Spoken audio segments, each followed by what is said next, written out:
দেখেন গরুর পূজা কিভাবে শুরু হয় পৃথিবীতে প্রথম।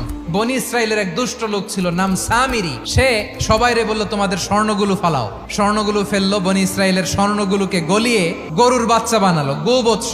জিব্রাইল আলাইহিস সালাম যে জমিনে এসেছিলেন, ওই ফেরেশতার পায়ের নিচের একটু মাটি সে বুদ্ধি করে প্যাকেটে রেখে দিছিল। স্বর্ণ দিয়ে বানানো গোবৎস গরুর বাচ্চার গায়ে যখন সেই মাটি ছুঁড়ে দেয়া হলো, এখন বাছুরের ভেতর থেকে ভ্যাঁ ভ্যাঁ আওয়াজ আসতেছে। কি আসতেছে? সবাই তো অবাক।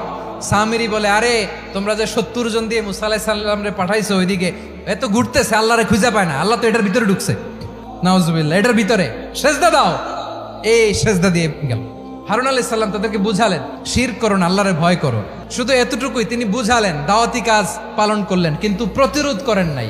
এই ঘটনা থেকে শিক্ষা কি? শিক্ষা হচ্ছে, আপনি শিরকের আড্ডাখানা দেখলেও বৃহৎ স্বার্থে তাওহীদের দাওয়াত দিবেন, প্রয়োজনে আপনি ঐক্য নষ্ট করবেন না। সুবহানাল্লাহ পড়বেন না?